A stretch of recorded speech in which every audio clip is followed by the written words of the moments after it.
Hello everyone, I'm Santiago, and today I'm gonna be testing No Man's Sky, the next update, on the GeForce GTX 1060, 3GB. I'll be doing 1080p, 1440p and 4K. To skip none of those sections of the video, check the timestamps down in the description. So first I'll show you 1080p on the G4560, trying to stay between 50 and 60 frames per second. And to do that, I disabled ambient occlusion, I lowered reflections to low, shadows to medium, and that allowed me to be between 50 and 60 most of the time, with some drops into the 40s, but that happened less using the i3-8100. Then I switched to the i3-8100 and I show you the same settings as on the G4560. After that I just crank up the settings to the maximum to see what frame rate we get. Then I switched to 1440p, and since it was impossible to maintain 60 frames per second at that resolution even at lowest settings, I just show you a 30 frames per second configuration. So I crank up the settings as high as possible, trying to maintain over 30 frames per second, and finally at 4K I used the lowest settings with a GPU overclock in place, but unfortunately that's still not enough to be at 30 frames per second consistently. The game stays below 30 frames per second the big majority of the time when you're just roaming around a planet. My recommendation here is to play at 1080p or 1440p. If you want smoother frame rates, lower the settings on 1080p like I did in this video, or just drop the resolution to 900p. That should give you the best experience overall, but unfortunately this game is inconsistent. There can be planets where the performance is even worse than this one, but this is the worst one I found so far due to the amount of foliage, so yeah, your mileage will vary. In the options menu, there are not a huge amount of options that make a big difference in performance. The biggest one so far was lowering reflection quality. With that one I didn't see a huge difference visually. Then the shadow detail can help, but it wasn't a huge difference. Usually from ultra to medium there is a difference, but from medium to low it was almost the same. And on the anti-aliasing option we have FXAA, TAA low, then TAA standard, and finally TAA plus FXAA. My recommendation here is to use TAA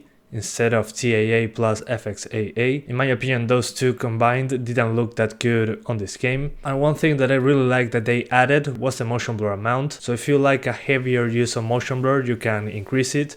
If you don't like motion blur to be that aggressive, you can lower it. And finally, the HBAO option is the ambient occlusion. It had an impact in performance, but it was like 3 to 5 frames. So I recommend enabling this if you want a more immersive experience, because without it, the game looks very flat. That's usually what ambient occlusion helps the most with. So yeah, that's why I recommend enabling it, but that's just my opinion. I tried with a better CPU, an i5-8400, but I didn't notice a huge difference with the GPU usage. In some parts, the GPU usage can drop into the high 80s, which by itself isn't a huge deal if you ask me. Usually below 80% GPU usage is when I get worried, but in this case, even with a better CPU, it was pretty much the same. It dropped to 80 to 90% usage. There seems to be a thing with the game, but with the G4560 compared to the i3-8100, there's a difference, especially when trying to land into a planet. So yeah, with the i3 there is less stutter when moving around. Other than that, the game is completely playable on both CPUs. But yeah guys, that's pretty much it. I hope you keep enjoying the video. Thanks for watching and see you next time.